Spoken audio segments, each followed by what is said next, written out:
Charity नुआ तहसिल हवापाई जोटा बहुत बड़ बड़ तहसिल थिला एवं बड़ तहसिल थिबा फल राजस्व सेवा पाइबा आसुवा हिताधिकारी मान संख्या बेसी होता एबे ताकू आमे विभाजन करियार नोटिफिकेशन करिचु से क्रम भुवनेश्वर तहसिल कटक तहसिल एवं सम्बलपुर तहसिल जो तहसिल रे सहरांचल मध्य थिला एवं ग्रामांचल मध्य थिला ताकू आमे विभाजन करी सहरांचल पई भिन्न एवं ग्रामांचल पई भिन्न ए भलिया तहसिल विभाजन करिचु।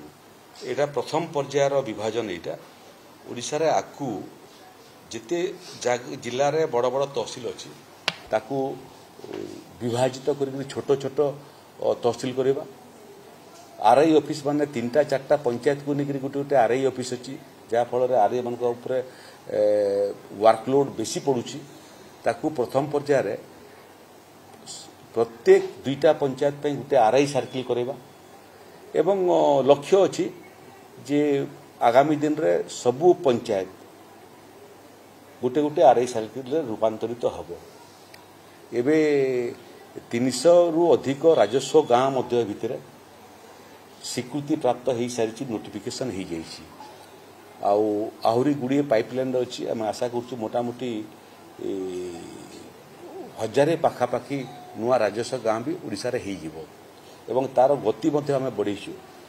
एपाई गति बढ़ेचु जे सेंसस ऑपरेशन जनगणना भारत वर्ष में आरंभ होगापी जाऊँगी 2011 मसीह शेष जनगणना होता एबे 2021 रे कोरोना पई ही पारला नहीं घुंचीगला एबे किंतु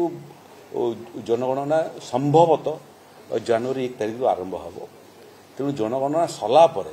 जिते पॉलिटिकल यूनिट अच्छी से पॉलिटिकल यूनिट मानकर आकार को देखिकरी एवं जनसंख्या को देखिकरी ताकू छोट छोट यूनिट रे परिवर्तन करने राज्य सरकार चिंता कर सेंसस ऑपरेशन भितर आम तार मापदंड प्रस्तुत करूँ एवं सेंसस ऑपरेशन सला परे आमे समस्त पॉलिटिकल यूनिट को छोट छोट पॉलिटिकल यूनिट रे रूपांतरित करने प्रयास करूँ।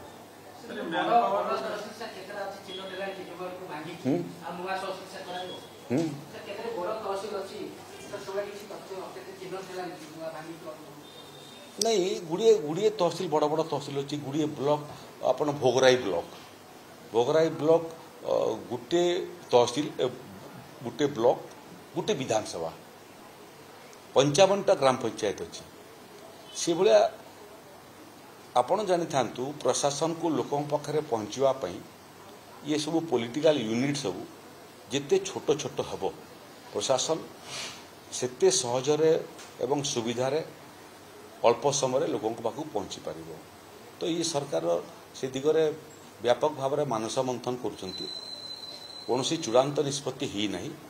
किंतु इन प्रिंसिपल निष्पत्ति करिछु आमे जे जनगणना परे या स्वतंत्र भाव में राज्य सरकार दृष्टि देबे।